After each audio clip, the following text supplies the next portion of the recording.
Bonjour, UE26, physiologie de l'appareil urinaire. Euh, pour démarrer, un petit rappel sur les grands rôles de l'appareil urinaire. L'appareil urinaire a un rôle dans l'homéostasie de l'organisme. Son rôle principal, c'est l'équilibre hydro-minéral, c'est-à-dire que notamment lorsqu'il y aura des excès d'eau ou de certains minéraux, l'appareil urinaire va permettre de les éliminer.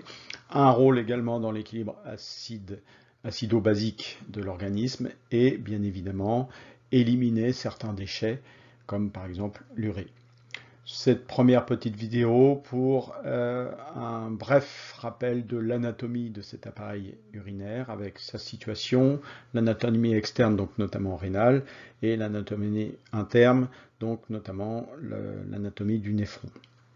On verra ensuite la formation de l'urine avec ses trois mécanismes, la filtration, la réabsorption et la sécrétion, et donc au final un bilan sur l'excrétion urinaire. Et enfin, on aura une partie sur les équilibres. On va donc discuter ensuite de régulation de cet appareil urinaire. Commençons tout de suite par l'anatomie. Donc une situation générale. Bien évidemment, les reins sont situés en rétro-péritonéal, donc derrière le péritoine. Il est dans la cavité abdominale, et ils sont dans la cavité abdominale bien évidemment. Donc on a ici le rein, donc rein droit, puisqu'on voit ici le foie qui occupe tout l'espace droit, donc le rein droit, le rein gauche ici. On visualise sur le côté gauche ici en 12 la rate, et devant vous avez bien évidemment le système digestif, donc ici du côlon ascendant et ici le côlon descendant, pardon, et ici l'estomac. Le pancréas qui se situe ici devant, bien évidemment devant le vertèbre, l'aorte, la cave ici, et ici vous avez les vaisseaux rénaux en neuf, hein, donc la veine rénale ici et l'artère rénale ici à gauche. Si on discute ici du rein, vous avez tout autour les enveloppes qu'on peut appeler les fascias. Donc on retrouve une capsule fibreuse, le plus proche du rein, donc ça c'est la légende 4, et vous avez ensuite une capsule adipeuse qui est autour, et ensuite le plus à l'externe, des fascias, qui sont des tissus conjonctifs qui entourent et protègent le rein. Voilà pour la situation globale. On a ici les muscles, ici donc le carré des lombes, ici une côte, si on a fait à peu près toutes les légendes. Les rapports rénaux, donc principalement, bien évidemment, sur le sommet des deux reins. Vous avez en 1 et en 6 ici les glandes surrénales qui ne font pas partie de l'appareil urinaire. Je vous rappelle qu'ils font partie de l'appareil endocrine. Vous avez principalement ici, il faut bien imaginer que le côlon ici va être ascendant, côlon transverse et côlon descendant. Donc ici vous avez l'angle colique droit avec ici le côlon ascendant et de l'autre côté en 10 l'angle colique ici gauche et le côlon descendant en 11. Sur la partie supérieure ici nous avons le foie bien évidemment qui occupe tout cet espace-là. En 4, vous avez l'angle colique droit dont on a parlé. Et donc ici, nous aurions la partie descendante du duodénum, voire même la tête du pancréas. Et enfin, en 5, vous avez toute la partie basse intestinale, donc ici l'intestin grêle, que vous retrouvez évidemment de l'autre côté. Donc ici, de ce côté-là, c'est plutôt le jéjunum, mais nous sommes bien sur l'intestin grêle, le côlon descendant, l'angle colique. En 9, nous pourrions avoir la queue du pancréas qui arrive, et sur le côté le plus à gauche ici, du coup, vous auriez la rate. Vous avez également un rapport avec l'estomac qui va se situer sur la partie supérieure du rein gauche. Voilà pour ces rapports. Si on discute de l'anatomie maintenant rénale de façon un peu plus précise, donc vous avez ici une coupe du rein, donc bien évidemment une artère rénale qui amène le sang et une veine rénale qui permet de faire repartir le sang. Ces artères et veines rénales ont une fonction de nutrition, mais également surtout une fonction en relation avec le rein, c'est-à-dire épuration des déchets et équilibre hydrominéral. Ce rein, vous avez deux parties, lorsqu'on fait une coupe comme ceci, deux parties bien distinctes. Vous avez une partie lisse à l'extérieur, une partie entre guillemets rayée plutôt à l'intérieur. Donc on discute ici du cortex, à la partie externe du rein, la partie médula, en deux ici, qui est la partie rayée. Le cortex s'enfonce entre la médula ici, par ce qu'on appelle les colonnes, ici c'est la légende 3, les colonnes, anciennement appelées les colonnes de Bertin, mais maintenant on dit les colonnes rénales. Donc, le cortex à l'extérieur, la médula à l'intérieur, avec les colonnes, la structure de cortex qui rentre plus profondément. La partie striée ici s'appelle les pyramides. On parlait des pyramides de Malpighi, mais pyramides rénales. Et tout le centre est occupé par la partie collectrice de l'urine. Donc nous avons principalement le bassinet et on a ce qu'on appelle les calices majeurs, 2 à 3 calices majeurs par rein. Et enfin, ce qui va recueillir l'urine qui vient juste d'être formée ici, en 12, les petits calices. Donc on a une dizaine de calices mineurs par rein. Donc l'urine est formée par le néphron qui est ici en 9, et puis arrive dans le calice mineur, passe dans les calices majeurs, et enfin passe dans le bassinet. Puis ensuite, bien sûr, est évacuée par l'urétère. Donc voilà pour cette partie centrale. Si on discute ici du néphron, on voit que la première partie du néphron se situe dans le cortex, et vous avez la partie anse néphrétique, anse du néphron qui descend dans la médula, et ainsi en 10 ici ce qu'on appelle le tube collecteur, avec le conduit papillaire à la fin. Vous avez ici ce qu'on appelle le sinus rénal. En fait, c'est la cavité, c'est l'évasement du hile. Ici, vous avez ce qu'on appelle le hile rénal, par lequel arrivent les vaisseaux et repart l'urétère. Vous avez un petit peu de graisse rénale également. Et ici, ce qu'on appelle la partie jonction entre la partie collectrice de l'urine, ici, donc un calice mineur, et ici, les pyramides rénales. Donc, à la fin du tube collecteur, vous avez ici ce qu'on appelle la papille rénale. Voilà. Et à l'extérieur, bien évidemment, une capsule rénale qui va protéger ce rein. Ce schéma permet de discuter de l'organisation des vaisseaux sanguins à l'intérieur. Donc, pour être plus clair, je vais le redessiner comme ceci. Donc, vous avez bien sûr ici une veine rénale qui amène le sang. Donc, ça serait la légende G' par exemple. Vous avez ensuite une artère segmentaire, donc c'est la première ramification. Vous voyez bien que l'artère rénale se subdivise en plusieurs artères segmentaires. Ces artères segmentaires vont ensuite se subdiviser et passer dans les colonnes. Ici, on parle ici d'artères interlobaires.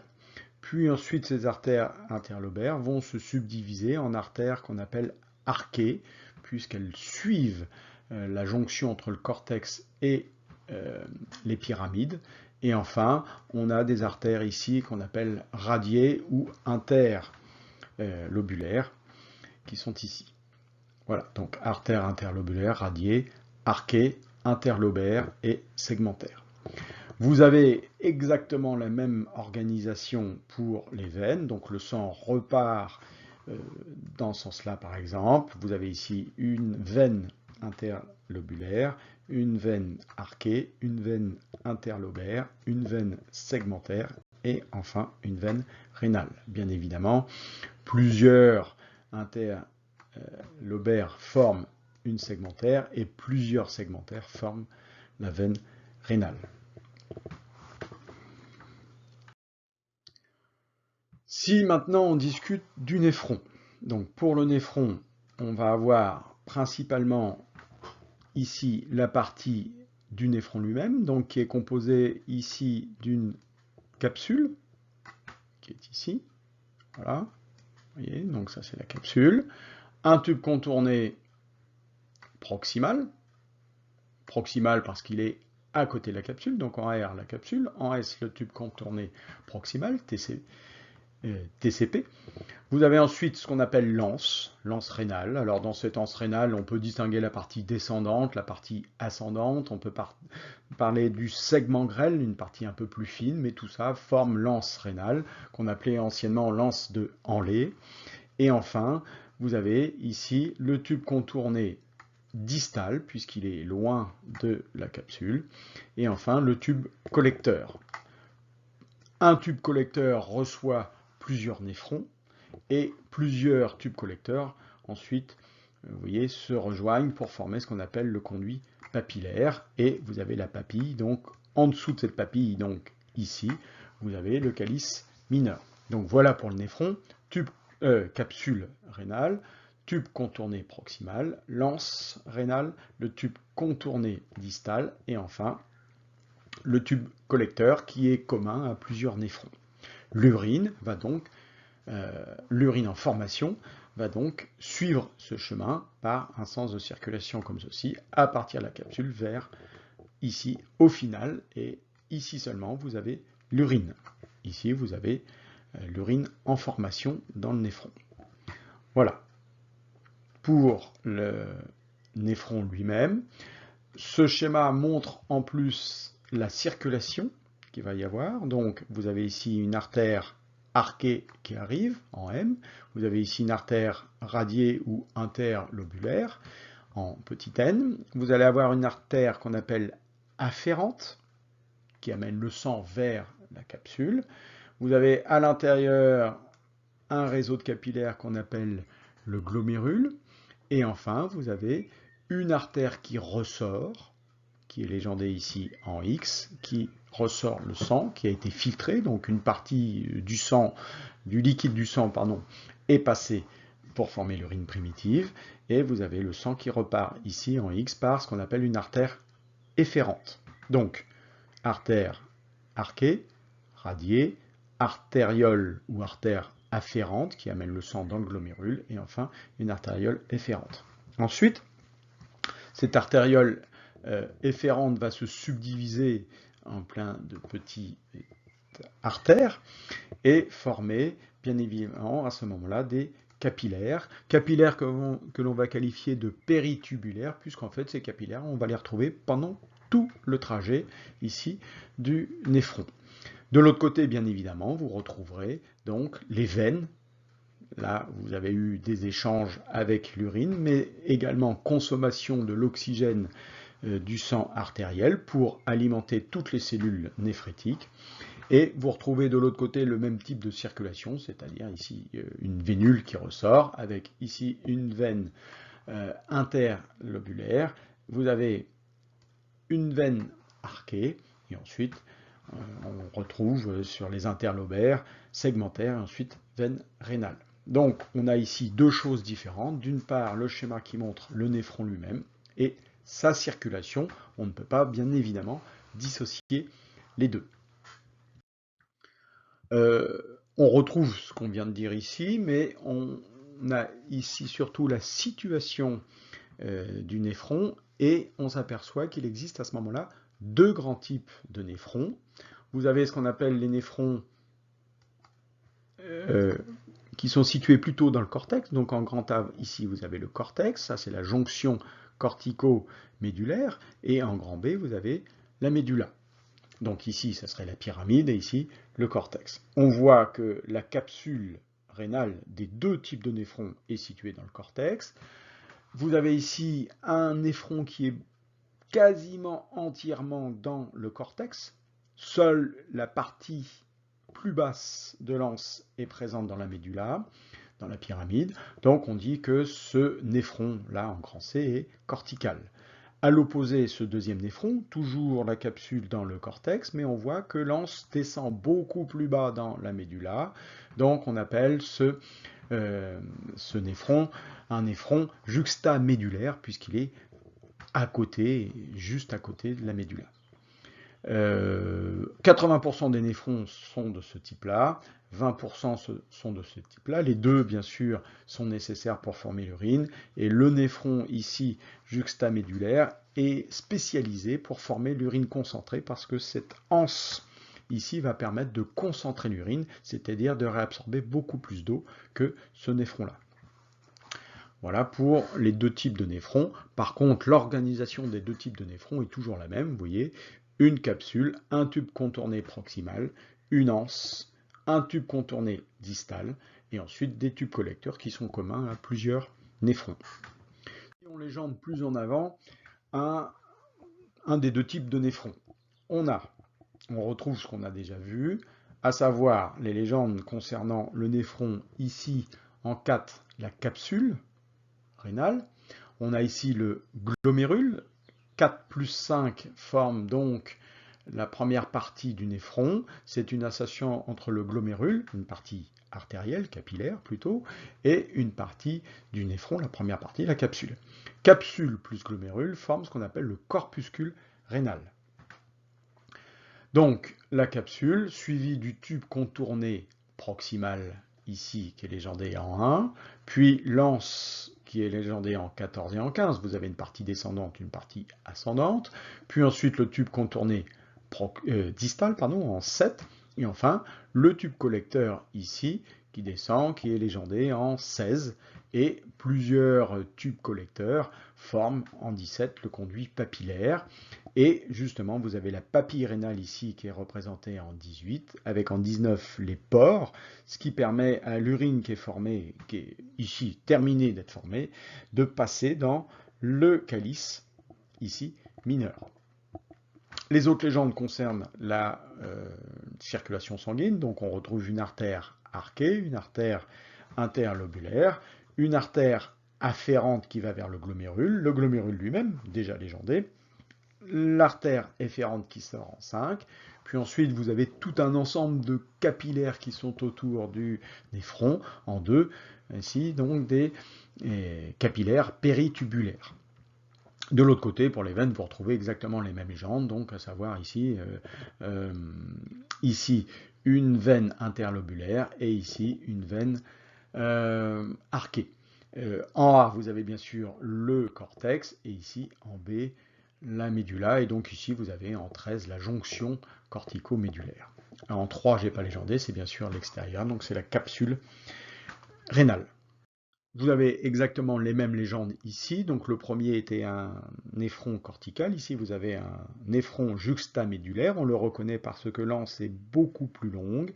Alors la seule particularité, la seule légende qui diffère un petit peu sur ce schéma, c'est bien évidemment ici les capillaires, donc soit les veines, soit les artères vont être très longues et toutes droites. On parle en 19 ici de vasa recta, mais c'est un détail. L'organisation était exactement la même que pour l'autre néphron. Maintenant, un petit détail sur ce néphron. On retrouve la capsule ici rénale. Donc en 4, vous avez le début du tube contourné proximal. La capsule ici, qui est légendée, on va voir les différentes légendes. L'artériole afférente qui arrive en 1. Donc le sang arrive par ici, passe dans le glomérule, donc tout le reste ici des petits tuyaux rouges, ce sont les capillaires, ce sont le glomérule, l'ensemble s'appelle le glomérule. Donc en C ici vous avez la paroi du glomérule, donc la paroi du capillaire en C, et bien évidemment le sang repart ici par l'artériole efférente. Alors, cette capsule, elle est constituée d'une couche cellulaire externe. En H, ici, ce sont les cellules, les cellules pariétales. Donc, c'est un tissu épithélial commun, étanche. Et recouvrant les glomérules, ce sont les légendes E et D.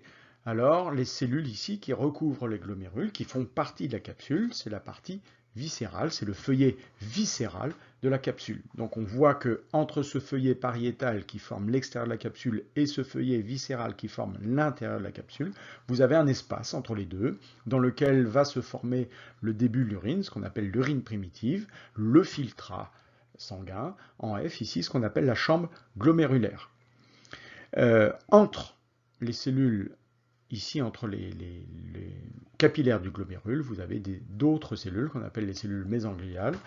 Ces cellules mésangiales ont pour rôle principal la nutrition et également un rôle ensuite de régulation de la taille des fentes de filtration.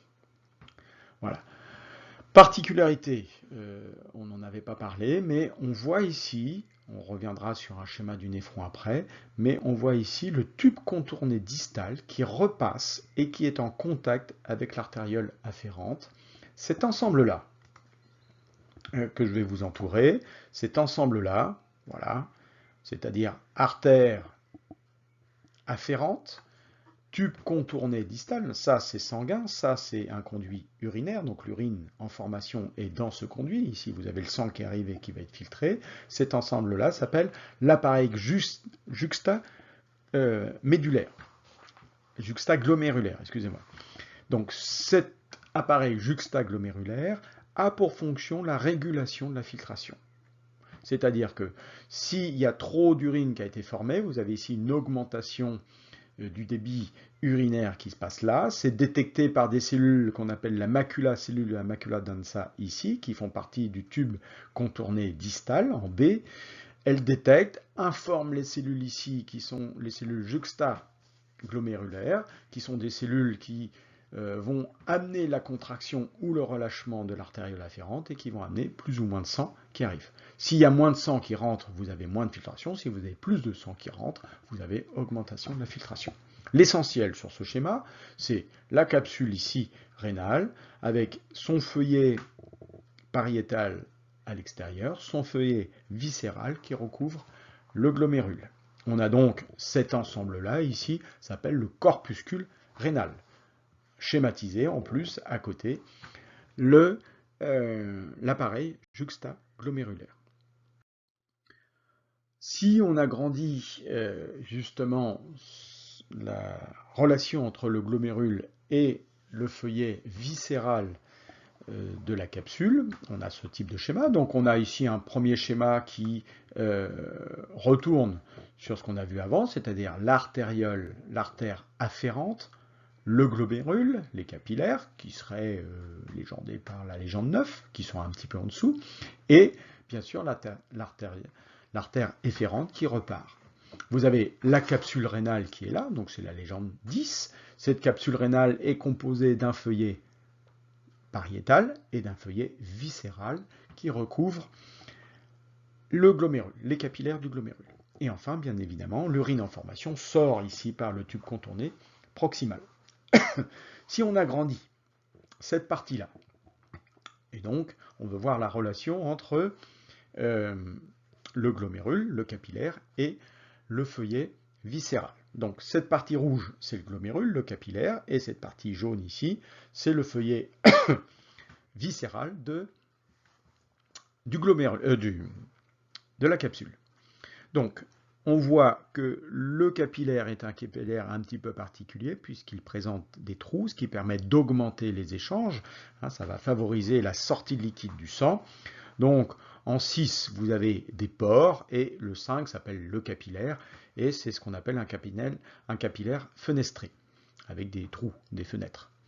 Ensuite, les autres légendes concernent les cellules de l'épithélium interne de la capsule.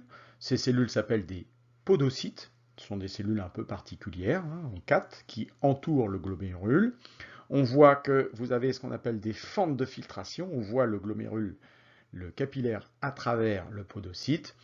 Ce podocyte forme des extensions cytoplasmiques, ça c'est pas très important, et surtout forme ici ce qu'on appelle des pédicelles. On pourrait faire un schéma de ce type-là, c'est-à-dire que là, on retrouve ici notre capillaire, le capillaire du glomérule. Les podocytes, en fait, ne sont pas collés strictement parlant au capillaire, c'est-à-dire forment, vous voyez, des choses comme ceci. Donc vous voyez que les petites extensions ici, ça par exemple, c'est ce qu'on appelle un pédicelle. Donc vous voyez là, voilà la cellule forme, je l'arrête ici. Donc vous voyez que la cellule ici est au-dessus du glomérule, entoure le glomérule, mais ne la touche pas partout. Donc ça s'appelle les pédicelles. Ici, la cellule qui est ici, avec son noyau par exemple, vous avez le podocyte qui entoure complètement le capillaire. Et entre, vous avez les fentes de filtration. Vous allez donc avoir ici sorti du sang du capillaire vers ces fentes-là, et ensuite le liquide formé, qu'on appelle l'urine primitive, va passer dans la chante glomérulaire, puis ensuite passer dans le tube contourné distal. On pourrait, après avoir vu tout ça, avoir la capacité de dessiner soi-même un néphron simple. Donc si vous devez dessiner un néphron simple, vous avez la capsule, vous avez le tube contourné proximal, l'anse ici, le tube contourné distal et le tube collecteur qui est, lui, commun à plusieurs néphrons. Voilà.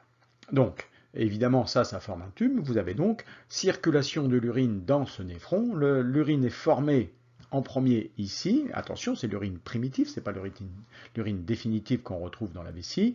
Puis, pendant tout ce trajet, l'urine va se former et arrivé à la fin du tube collecteur, vous avez ce qu'on appelle l'urine définitive. Donc là, vous avez le trajet de l'urine. Sur ce schéma, il faut rajouter la circulation sanguine. Donc, vous auriez l'artériole afférente qui arrive là, le glomérule, ça forme ici des capillaires pour les échanges, l'artériole efférente, puis ensuite cette artériole efférente va se subdiviser en plein de petits vaisseaux, pour arriver à ce qu'on appelle aux capillaires péritubulaires, qui sont tout autour du néphron. Ça va permettre les mécanismes de réabsorption. Et enfin, bien évidemment, après ces capillaires, vous retrouvez la partie veineuse, donc le sang repart par cette partie veineuse. Voilà pour un schéma simple d'un néphron avec sa circulation sanguine. Évidemment, si nous devions situer l'appareil juxtaglomérulaire, si vous faites un schéma de ce type-là, c'est pas possible, puisque on voit que le tube contourné distal est loin de l'artériole afférente. Or, il faut qu'elle soit juste à côté, qu'elle soit collée. Donc dans ce cas-là, on dessine, si on doit dessiner un néphron montrant l'appareil juxtaglomérulaire, on doit dessiner comme ceci. Vous avez ici le tube contourné, donc la capsule que j'ai dessinée en premier, le tube contourné proximal, l'anse de Henle qui descend comme ceci, on la dessine du coup comme ceci, le tube contourné distal là et le tube collecteur, et on s'arrange pour faire arriver